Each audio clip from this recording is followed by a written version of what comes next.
Southern Utah had all the makings of a potential trap game for Mark Few and the Gonzaga Bulldogs, but that could not have been further from the case.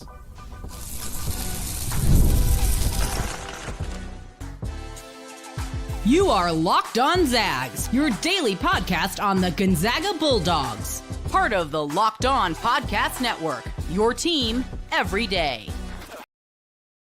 What is going on, y'all? Happy Monday night, and welcome in to this live edition of the Locked On Zags podcast, part of the Locked On Podcast Network, now the #1 sports podcasting network. I am your host and longtime Gonzaga podcaster, Andy Patton, here to bring you news and updates on all things Zag athletics. Today's episode of Locked On Zags is brought to you by FanDuel. Right now, new customers can bet just $5. And folks, if your bet wins, you will get $300 in bonus bets that you can use all across the app. So download FanDuel today. Well, folks, Gonzaga obliterated Southern Utah on Monday night. We're going to break down what we saw from the Zags, some really strong performances. Braden Huff was great. Mario Saint-Supery enters the starting lineup. He was great. Davis Fogle keeps doing what Davis Fogle has been doing when he's been on the floor. Just a tremendous performance all across the board for the Zags. We're going to talk about that, talk about the things that we discussed on Monday's show, previewing this game and what we were going to be looking for from Gonzaga.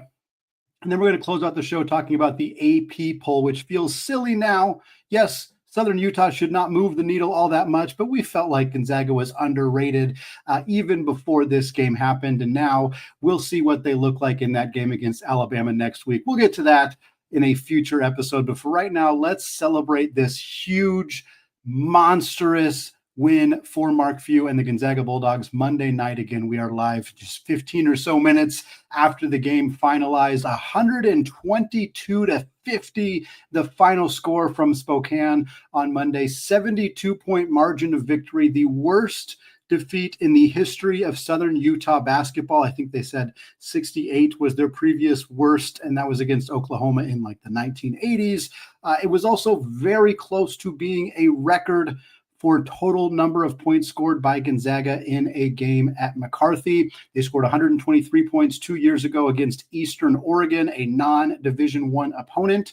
And so 122 points. There was a lob to Ismaila Diani in the closing seconds that did not go down. Had he caught that and thrown it down, that would have set the record. I suspect, although this wasn't actually confirmed, but if the 123 points scored by Gonzaga against Eastern Oregon was the only time they've scored 123 points, then I think we can safely say this is the most points scored at McCarthy for Gonzaga in a game against another D1 opponent, for what it is worth in that case. A tremendous performance for Gonzaga. Again, could have been a trap game coming off of that tough road trip that they had, a gritty kind of tough game against Arizona State, first road trip of the season. You get back home, you have a full week off after this game. You're juiced up about Thanksgiving and feast week, like all the kind of makings of what you see out of a trap game existed. And Gonzaga was up 17-2 in this thing. I think they're up 11-2 at the first media timeout, 17-2 at one point. It was never even remotely close. Like Southern Utah never had a chance in this basketball game, and Gonzaga made sure of that right away. The good stuff for Gonzaga, we could spend the entire show just talking about the good things we saw from Gonzaga. We'll start with Braden Huff, 22 points for him on 11 of 13 shooting, 6 rebounds. He played 22 minutes, and he did it every different way. He scored on offensive rebounds, on putbacks. He scored over his right shoulder with his left hand, which is what he's so typically used to doing. Southern Utah tried so hard to take away his left hand, and then Huff scored, I think, 6 or 8 points with his right hand. He just started going over the other shoulder, scoring that way, just was completely unstoppable on the block. And I loved it because I think Greg asked Richard at one point on the broadcast, like, what do you do to stop Braden Huff? And he said, you got to double him. You got to double him every single time. But the problem is Braden has developed so much as a passer, and Gonzaga's offense really thrives around bigs who can pass. So it's tough to double team. Obviously, the strategy of not doubling Braden Huff or Graham Ike really didn't work in this game for Southern Utah, but I'm not sure that the alternative would have worked either. And again, I'm not even sure any of that would have mattered because Gonzaga won this game so much on the back of their elite and relentless ball pressure. Gonzaga, because they have so much depth and length and versatility, What this Gonzaga team is able to do is they can run 3 or 4 guys, sub them out at the time. We saw them do this in this game, hockey substitutions, where you sub out 4 guys, sub out 3 guys. They're not going to do that every game. They're doing that in this game because of the aforementioned circumstances, long break after this game, quick turnaround from the previous game, and because they kind of expected they would be able to win this game. But what that allows them to do is the guys on the floor can just go insanely hard for 4 or 5 minutes. Gonzaga's guards last year couldn't do that. Ryan Nembhard and Nolan Hickman, who are not as good at defenders as Gonzaga's backcourt now, I'm not saying that they were, but they didn't have the option to push that tough because they were playing 35 minutes a game. And this year's, that's not the case. And you see that with this team just putting tons and tons of pressure on opposing guards, half-court traps, three-quarter court defense. We saw the full-court press at times. Again, the relentless is the key word to describe this Gonzaga defense. They had 23 forced turnovers, 18 steals as a team for Gonzaga, 27-6 advantage in points off those turnovers. That helped contribute to their 33-7 advantage in fast break points as well. Mario himself had 6 steals. We are going to talk more about Mario and Braden Smith and what they did in this game in the second segment. So I'm not going to leave you hanging on Mario, but I will say was fantastic defensively, getting steals, getting takeaways, poking the ball loose and getting out in transition. And again, I think for Gonzaga, the ability to sub out as much as they do. Again, you face this intense pressure from the opposing. If you're the opposing team, their guards are all up in your face, and you see them sub out, and you think, "Oh, finally!" And then here comes Jalen Worley, or here comes Emmanuel Nicente, and you know that they're going to put that same level, if not greater, pressure on you. And it's something you have to deal with for the entire 40 minutes every single time you play this team. Zags also had a ridiculous 66-24 advantage in points in the paint, a 44-26 advantage on the glass. I maintain fully that I think Gonzaga might be the best rebounding team in college basketball. Their ability to rebound out of the guard positions. Mario is a great rebounder for his position. We saw Tyon Grant-Foster has been an outstanding rebounder this season. Jalen Worley is an excellent rebounder. Of course, Graham Ike is an excellent rebounder. We know that. Braden Huff has developed as a rebounder. This was kind of a big area of concern for him coming into the year. And I still think the jury's a little bit out on whether he's going to be better than just average as a rebounder at his position. He was great in this game, 6 rebounds in this one in 22 minutes. But I think if he continues to develop as a rebounder, this team their ceiling in that area is literally the best rebounding team in all of college basketball. They sure look like it in this one. Other good things for Gonzaga, 16 of 20 from the free throw line. That's 80%. That's about what they need to be. If they wanted to lead the country, they may already be too far behind the sticks in order to actually do that. That was my bold prediction, one of my bold predictions in a pre-game or a preseason episode. But 16 of 20 in this game, and that was with Graham Ike, who's typically their best free throw shooter, going just 3 of 5. And it was a fun, balanced scoring attack. 13 different players for Gonzaga scored in this basketball game. 5 players scored in double figures, but what really stood out to me, 9 players had 5 or more points. That's just absurd. 9 different players scored 5 or more points, meaning they had multiple buckets, not just one shot. Like again, Joaquin Reyes-Moore scored 3 points. Kate Orness scored 2 points because those guys just got one shot towards the end of the game. But to have 9 players score 5 or more points, you just don't see that very often. The bad. Didn't have a whole lot of notes in my section for the bad things that happened in this game for Gonzaga, because there just wasn't. Anytime you beat a team by 72 points, it's going to be hard to find. You're going to sound like you're nitpicking to find any negative things.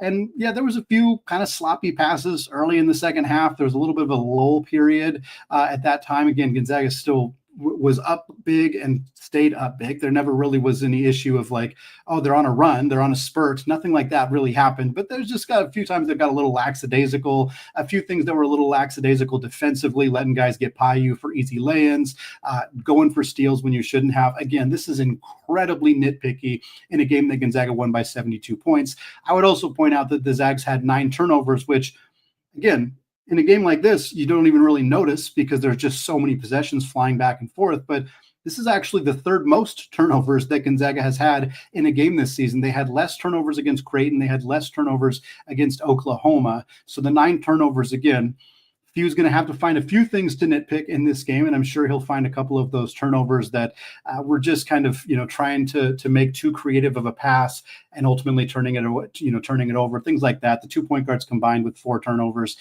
Again, it was nothing super concerning or alarming or anything like that, but you're scraping the bottom of the barrel to try to find the not so good things in a game that went the way that it did on Monday night for Gonzaga. Well, I teased it. We're going to talk more about Mario Saint-Supery, and we're definitely going to talk more about what we saw from Davis Fogle on Monday night in Spokane. We're going to break that down. We're going to break down Ismaila Diani's performance and more. All of that coming up here in just a second. But first, folks, today's episode is brought to you by FanDuel, the NBA and college basketball back in action. And there's no better place for you to get in on all that action than at FanDuel, the official sports betting partner of the NBA. And even if you missed the start of a game or if you just want to ride out the hot hand, FanDuel has live bets on everything from who's going to score next to predicting those fourth quarter comebacks. And you can even combine your live bets into a same game parlay to get a shot at a bigger payout. It keeps every game more exciting, especially when your team's making that late push. Gonzaga's odds plus 600 to win the Players Era Festival, which is now Gonzaga's next upcoming games will be in Vegas, only behind Houston, who's at plus 300, tied for Gonzaga with Tennessee and Kansas with those odds at plus 600. And folks, right now, FanDuel is giving new customers $300 in bonus bets when your first $5 bet wins. So head to FanDuel.com to sign up and play your game with FanDuel, the official sports betting partner of the NBA.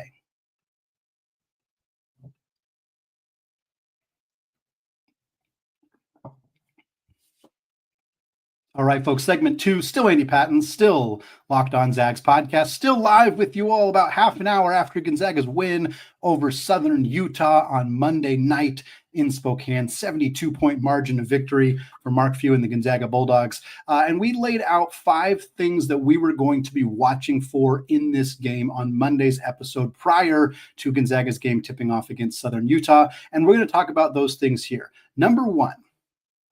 We wanted to see if Gonzaga would find the outside shot.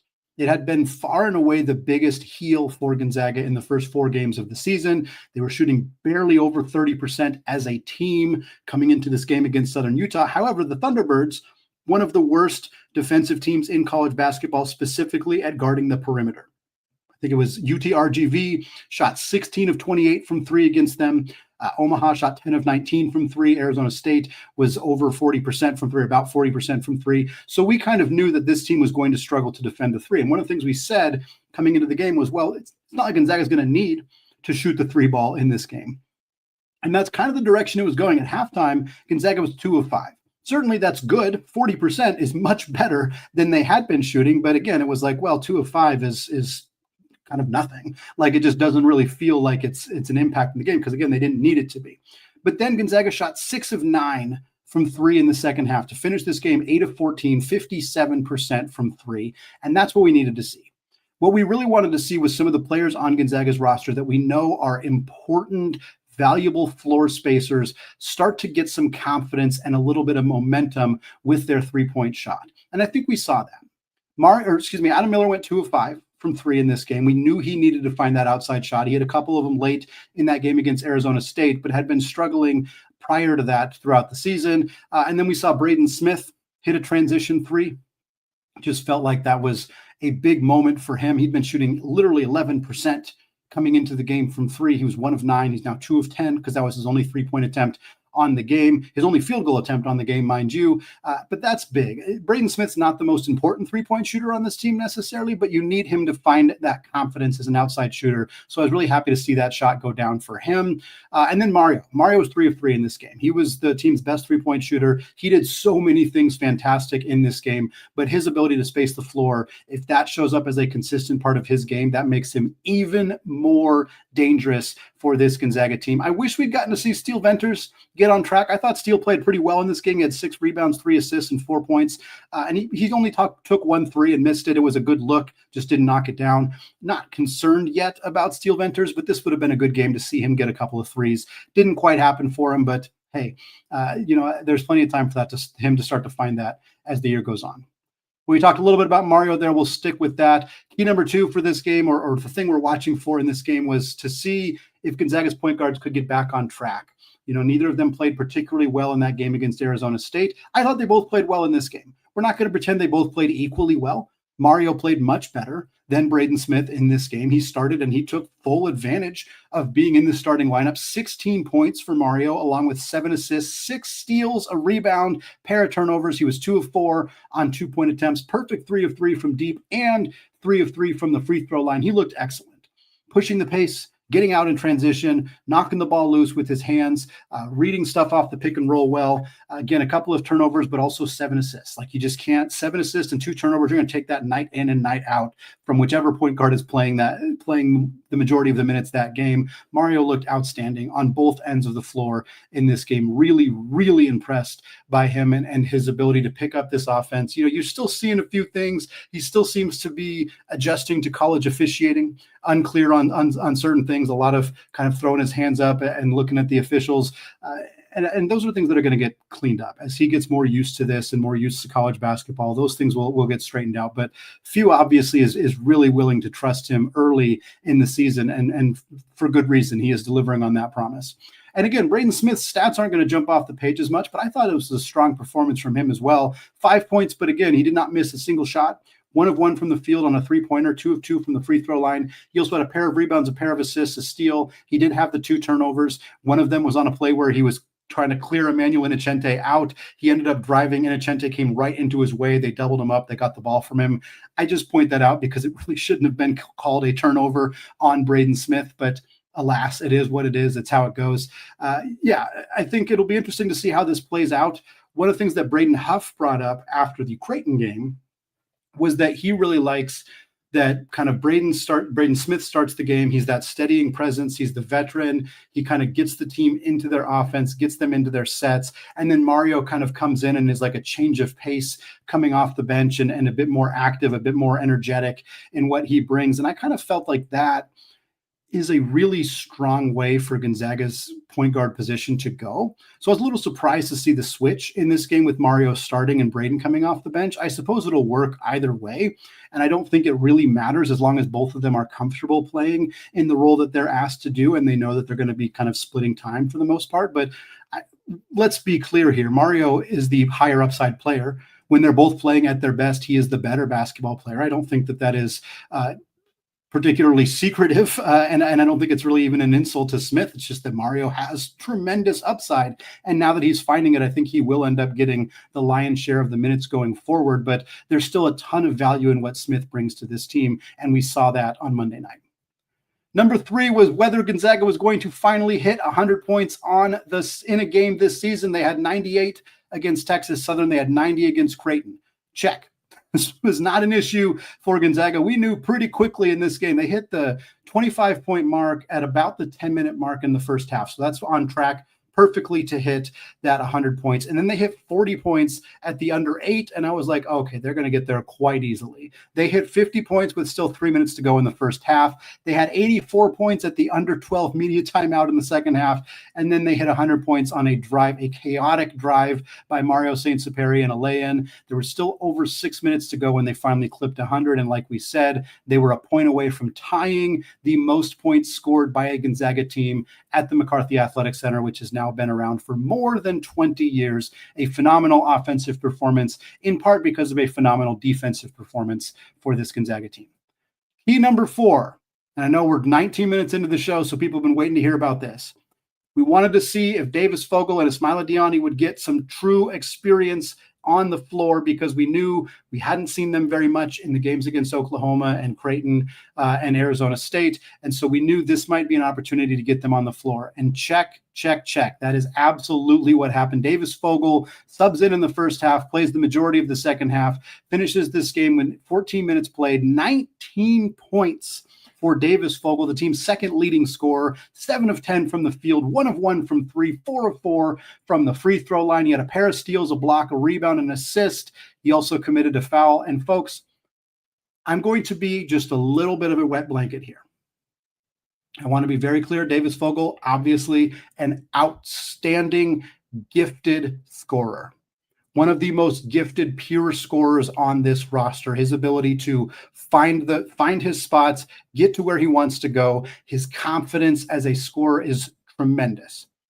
but hasn't proven to provide much else at this point. And I think that is why we aren't seeing him climb into the rotation. We're also 5 games into his collegiate career. So we probably shouldn't have the expectations that he should jump in right away and be playing big minutes. But I think the amount of times total in this game that Davis Fogle passed the ball is maybe like 3 or 4. He gets the ball and he turns and faces and he looks to score. And there's nothing wrong with that, but he's not like Gonzaga didn't really run their offense when Davis Fogle was on the floor, and they didn't need to because they were up by 50 points. And when Davis Fogle played big minutes against Texas Southern, that was true as well. They won that game by 55 points. They were up by 40 plus. And so you're talking about a 40-point game. The starters are all on the bench. You're kind of just coasting to the finish line. That is where Davis Fogle has thrived. And that does not mean that he cannot thrive in other situations. And he has not been given the opportunity to do so. And the argument that, well, he deserves a chance to play against better teams, I'm not disagreeing with that argument. I'm truly not. But I would point out that we're not seeing a player who has even really been given the opportunity to play within the confines of Gonzaga's system, because he just comes into the game in situations where it's like, hey, go nuts, like go play your isolation basketball. And of course, any player who's ranked in the top 40 of their recruiting class should be able to come into a game against the backup players for a team outside the top 300 at KenPom, which both Texas Southern and Southern Utah are, and should be able to take those guys one-on-one. And again, nothing wrong with the fact that Davis Fogle can do that and is very, very good at doing that. He did some nice things defensively as well, had that block on the 3-point attempt, had a couple of steals. He did some really good things, and I think that his upside is tremendously high. But I would caution the people who think he deserves to play big minutes right now. I do not see a player in this rotation that he definitively deserves to steal significant minutes from. And that doesn't mean it won't happen a month from now, 2 months from now, certainly next year. But I think at this point, what we have seen from Davis Fogle shows tremendous upside as an isolation scorer, and we haven't seen him prove anything else. Again, in part because he hasn't gotten that opportunity. But I would caution to not be like I know we're going to see the questions, the mailbags are going to come up of like, why isn't he playing more? And like, I kind of see why it hasn't happened for him yet. But again, you can't ask for a whole lot more than a 19-point game in your 5th or your 4th career game for Davis Fogle. I thought we saw some good things from Ismaila Diani as well. 6 points for him, 3 of 6 from the field, 5 rebounds, 4 blocks. He is this team's best rim protector, and it is not close. He is an excellent rim protector. Again, same caveat goes for him as goes for Fogle in terms of the quality of competition that he was facing in this one. But yeah, he looked fantastic. He needs to work on his hands. Fumbled a few passes, just things that'll get cleaned up with more playing time, with more experience on the floor. But again, it's not hard to see the upside with either of these guys after what they did on Monday night. And then number 5, we wanted to see the walk-ons. We got 3 minutes of the walk-ons: Noah Holland, Cade Orness, and Joaquin Reyes Moore. 2 of those 3 guys scored. Holland was the one who did not, but he scored against Creighton, so I guess we'll allow Holland to take this. He's the only player who played for Gonzaga who did not score in this one. Orness, first career points for him, or first career bucket for him, and 1 opportunity in transition on a nice pass from Joaquin Reyes Moore. Orness missed the free throw, so finished with 2 points, while Q did finish with 3 points because he drilled a 3 in transition with like a minute left in this basketball game. Really fun to see those walk-ons get some action in this one again. Alonzo Metz, the other walk-on on the team, I suspect he is redshirting and preserving eligibility, so he will not, I don't think we will see him out on the floor at any point this year. Well, folks, Gonzaga was the biggest climber in the week 3 AP poll. Nobody moved up more spots. Well, 2 other teams tied to move up 6 total spots in the AP poll. I'm still going to argue that Gonzaga should have moved up even higher. We're going to talk about that to close out the show coming up here in just a second.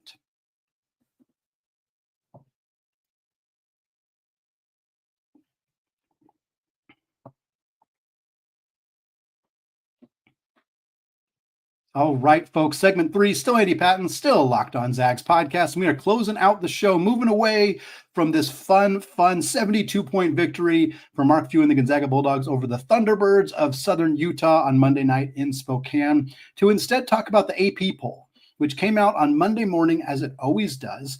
And we knew that Gonzaga was going to move up in the poll, and they climb up to number 13.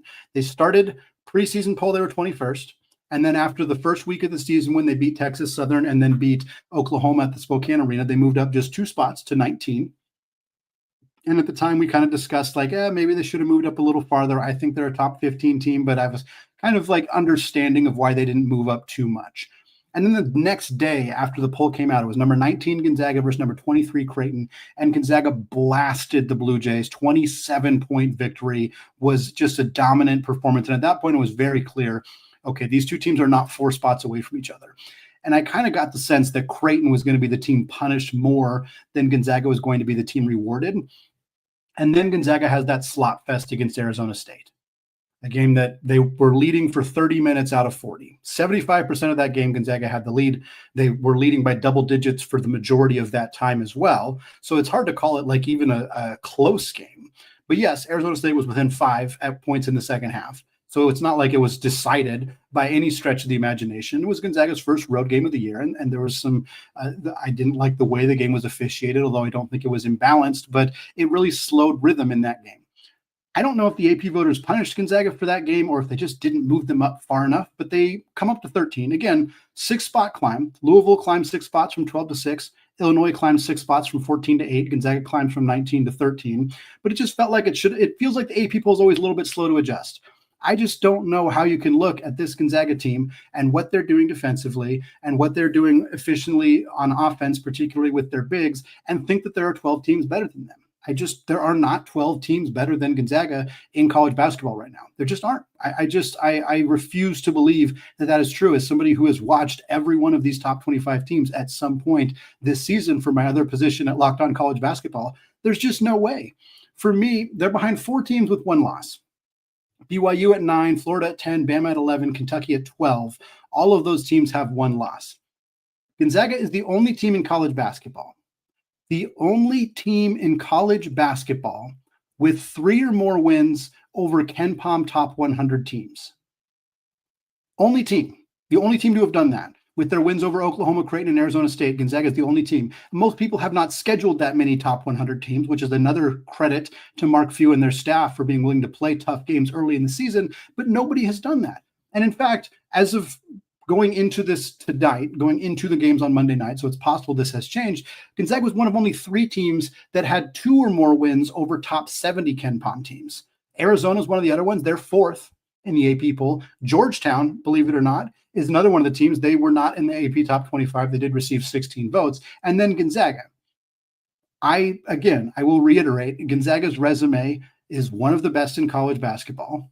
And even if you think, oh, Creighton's probably not that good, maybe they didn't deserve to be ranked, fine, you can make that argument. I think that that'll end up proving to be untrue. I think Creighton's going to end up being pretty darn good this year, albeit they were overmatched in that game last Tuesday. But yeah, for me, this Gonzaga team, I would probably have them 6, 7, somewhere in there. Usually we do top 25s for Locked On College Basketball. We haven't been doing them this year, so I can't say definitively. Here's what I will tell you. Purdue, Houston, Arizona, UConn, Duke, all ahead of Gonzaga. In whatever order you want them to be, those 5 should be in the top 5, should be ahead of Gonzaga. I think Illinois probably ahead of Gonzaga as well. They have a really nice win over Texas Tech. They haven't lost a game. They've played a decent schedule. So that's 6 right there. I think I can make an argument pretty easily that Gonzaga should be 7. If not, maybe I think I take Gonzaga over Louisville. I take Gonzaga over Kentucky, who's only played one good team, and it was Louisville, and they lost to them. Michigan barely beat Wake Forest and barely beat TCU. I'm not taking Michigan over Gonzaga. Florida struggled with Florida State. Florida struggled with Miami. Gonzaga would have beat both those teams by more than Florida beat those teams. I feel pretty confident in saying that. And Florida lost to Arizona. Gonzaga probably might lose to Arizona too. That Arizona team's really, really good. So I'm not holding that loss against Florida, but I think Gonzaga deserves to be in the top 10 minimum, top 8, top 7 potentially. The AP voters remain much lower on Gonzaga than the computers. The computers love this Gonzaga team. KenPom has Gonzaga 2nd.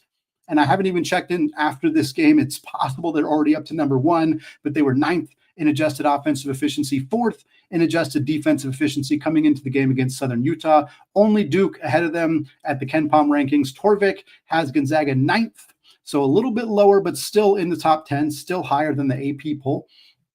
and also ahead of Kentucky, BYU, and Alabama. And then Evan Miyakawa's website has Gonzaga 4th, with the only teams ahead of them being Duke, Purdue, and Houston. Fortunately, the AP poll just doesn't matter all that much. It just doesn't matter all that much. We can talk about it, we can lament it, we can complain about it. It doesn't really matter. And for the AP voters being a little bit slow to adjust to a team that they probably don't watch because they've been playing all their games after 7 p.m. on the West Coast doesn't really surprise me all that much. It's not a big deal, not a shock. It's frustrating at times to feel like the people who are voting on the sport are probably not watching all of the games, but not everybody can watch every game. I don't blame the beat reporters. I don't blame my good friend Theo Lawson, who covers this team for the Spokesman Review, for not watching, every St. John's game when he's probably commuting to the games at the Kennel. But I do think overall the AP voters are too slow to adjust and too box score heavy as opposed to actually watching the games, because you see this Gonzaga team's relentless defense, their efficiency on offense. There's not a lot of holes on this team, again, outside of the three-point shooting. It just doesn't feel like a team to me that should still be outside of the top 10. But fortunately, they have an opportunity to change that because they play Alabama next Monday. Alabama, again, number 11 in the poll, while Gonzaga comes in at number 13. The Bama was number 8. They dropped to 11 after a loss to Purdue at home. Really nice win for Purdue. Tough game for Alabama. But the Zags get a great chance to move ahead of them. Gonzaga also plays Kentucky December 5th. And in Nashville, the Bridgestone Arena, Kentucky at 12. So Gonzaga's at 13, Alabama and Kentucky at 11 and 12. So if you want to move up in the AP standings, pretty easy to see what your path looks like. You got to beat these two teams here in order to move up. Gonzaga also playing UCLA, who's at number 19. They dropped from 15 to 19 after losing to Arizona at the Intuit Dome, which is out in the LA area. UCLA hasn't looked great. I think there's an argument they shouldn't be ranked, but here they are. They played close against Arizona. They only lost by 4. It's not like they got blown out, but they didn't play very well against Eastern Washington. They didn't play very well against Pepperdine. The Zags get them December 16th in Seattle, another opportunity to pick up a win over a ranked team, assuming that UCLA is still ranked a month from now when that game rolls around. Those are the only ranked games Gonzaga's playing at this point. Oregon did receive 28 votes, which is good for 29th in the AP poll. They are currently in the midst of a game against Oregon State as I'm recording right now. Obviously, a loss there would likely remove any of the votes they have been getting. The Ducks are 3-0 on the year, again, prior to the Oregon State game, but they only beat Hawaii by 1. They only beat Rice by 4. It's not a very good looking team for Dana Altman up to this point. St. Mary's received 8 votes, which was good for 35th. The Gales have looked great. We'll have a bigger WCC recap later this week, but my goodness, the Gales have looked really, really, really good so far this season. The final WCC race between Gonzaga and St. Mary's is going to be an absolute blast. I cannot wait.